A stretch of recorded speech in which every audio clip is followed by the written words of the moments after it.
àwọn tó ń pa ìtàn pé Ilé Ifẹ̀ kì í ṣe ìṣẹ̀dálẹ̀ Yorùbá especially fún ọba Oníwò. Ibi tí ọba Oníwò bí ó bá ti mà tán parapara ẹ̀ má kàn. Tó bá ti mọ̀rọ̀ sọ wa sọ̀rọ̀ ẹ̀ mọ̀rọ̀. Tó bá dẹ̀ ti máa rọ́ parapara ẹ̀ máa rọ́. The first express ọba Oníwò sọ pé ilẹ̀ Yorùbá ò ní àkọọ́lẹ̀ ìtàn. Ibo lòun ti wá rí àwọn ìtàn tí òun pa nù. Torí pé gbogbo àwọn ìtàn tó ṣàlàyé yẹn nígbà tí ilẹ̀ Yorùbá tí ò ní àkọọ́lẹ̀ ìtàn. Ibo lòun gangan ti ṣe kí ni o tó ti rí ìtàn tó pa ṣé wọ́n ti bí ìgbà náà. Eléyìí fún Yorùbá àtàwọn tó pa ìtàn ní ìsọmọ Ifẹ̀ but nílẹ̀ Yorùbá yìí mo bá bọ́mọ náà bá ìtàn á bá àrọ́bá ni bàbá ìtàn.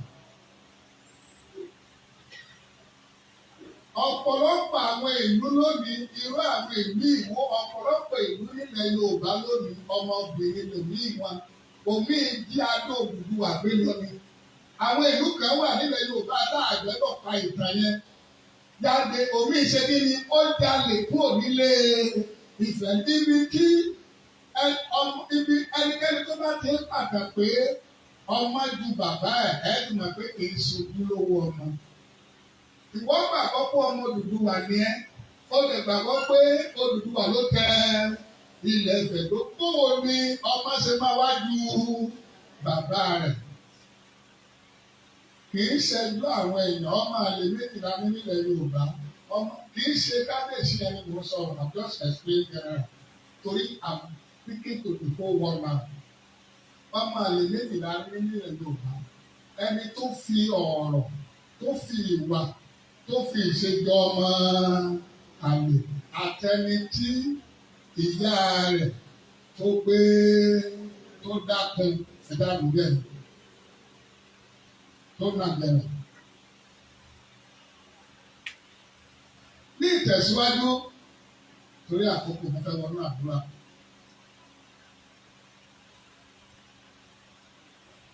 Ẹnìkan sọ̀rọ̀ kan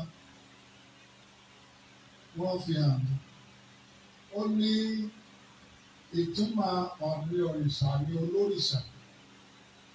Kí mo wí yìí o? Ó ní ẹgbàá ọmọ Jésù.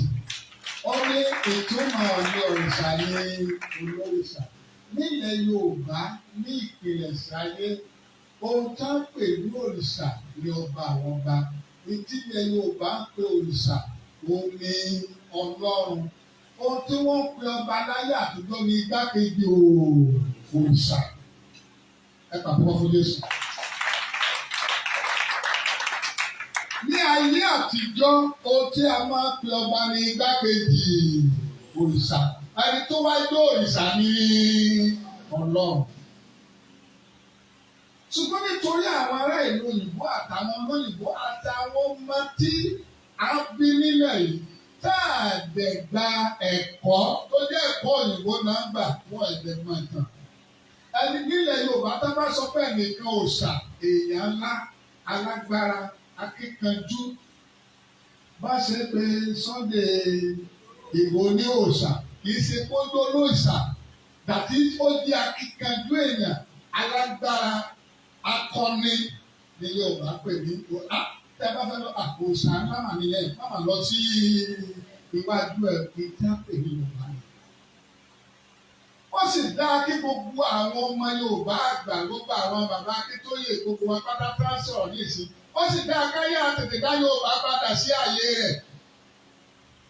Kí wọ́n jẹ́ káwọn ọmọ wa mọ tí wọ́n ń pè nílẹ̀ Yorùbá yìí. Níbẹ̀ ẹ̀kọ́ wọ́n sì máa pa bàbá wọn mẹ́tàn. Ọdún mo sọ fún àwọn ọmọ náà kan lánàá. Ẹnìkan bá sọ fún ọ wípé bàbá ńlá yín olóòṣà ni kò jẹ̀bi. Bọ̀dẹ́nìkan bá sọ pé ìdílé yín olóòṣà tí wòlíì bá sọ pé ìdílé yín olóòṣà is talking to you, your father and your grandfather. tí bàbá rẹ bá jẹ́ bàbá rẹ bá jẹ́ Anglican bíi tiwa àbí Methodist, tí bàbá rẹ jẹ́ CAC àbí Redeem àbí Kérúbù àbí bẹ́ẹ̀ bẹ́ẹ̀, tí ìwọ náà bẹ́ẹ̀ jẹ́ CAC, ìdílé rẹ èso ló ń ṣàmà because ìran rẹ mẹ́ta kò ṣe kí ni o èso ló ń ṣà. Bọ̀dá bá sọ pé bàbá ńlá ayé wá láti bí lóòótọ́ ó fẹ́ pé gbogbo ilẹ̀ Yorùbá ní àbá sọ̀rọ̀. But when a prophet talk to you that ó wá nílé ìdílé rẹ̀ then ó ti ní ìṣe ọ̀rẹ́dì. Ìdí tó fi ní ìṣẹ̀ ni pé tí bàbá tó bí ẹ, bàbá rẹ̀ bá ti ṣe olóòṣà, tí bàbá rẹ̀ ò lè ṣe olóòṣà, tí wọn náà lè ṣe olóòṣà, ó ti rán ọ̀gọ̀ rẹ̀ dùn. That is ètò gbọ́dọ̀ ní sọ́kà mi.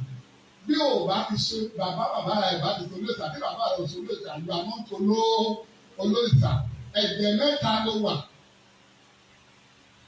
Kábàdẹ̀ sọ pé olóòṣà ní ìpínlẹ̀ Ṣayé gbogbo ilẹ̀ Yorùbá ní that is another one.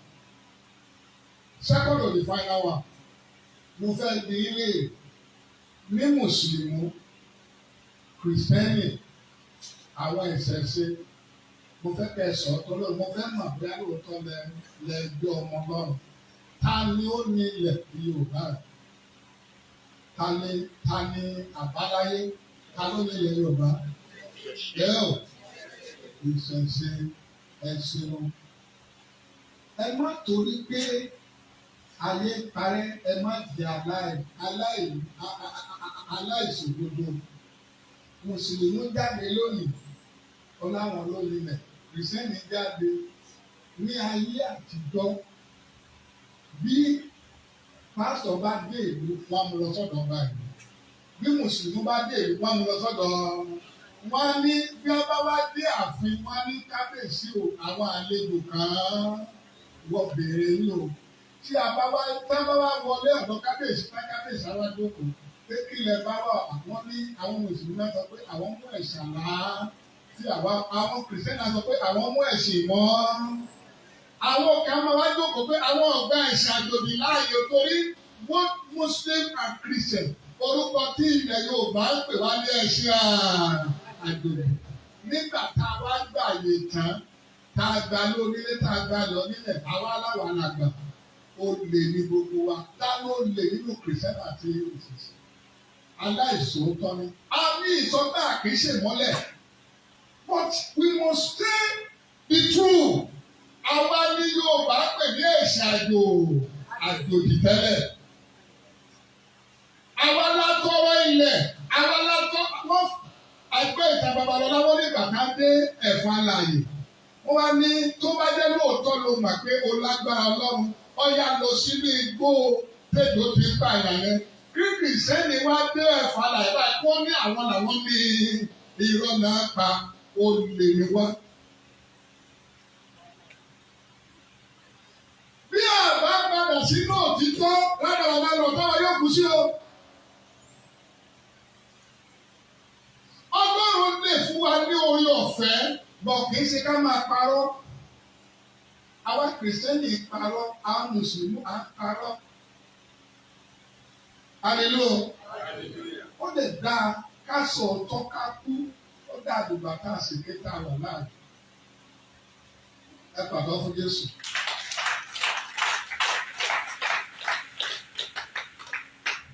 Ìyẹn bí a ṣe wá. Wọ́n ní Ọlọ́run adálégbé ayé o. Èyí bàbá kan ló sọ pé olóòṣà ni kò mọ ẹ̀tàn yìí. Ọdún wo sọ pé kì í ṣe ìfẹ́ ní kí wọ́n ṣe yẹ́ nìyí. Ẹnikẹ́ni tó bá ti wà lága bàbá rẹ̀, ọba ìgbésẹ̀gbọ́n rẹ̀, òun ní àgbà. Ìyẹn ti dúró. Mo dẹ̀ sọ̀rọ̀ sí tìmí ọ̀fẹ́ àti gbogbo ọmọ ẹgbẹ́ pátá tí wọ́n bá ti lòdì sí bàbá yẹn, wọ́n ti kọsẹ̀. Wọ́n ní tìmí ọ̀fẹ́ lọ sí ọ̀dọ̀ Imam Ìlọrin, wọ́n ló kúnlẹ̀.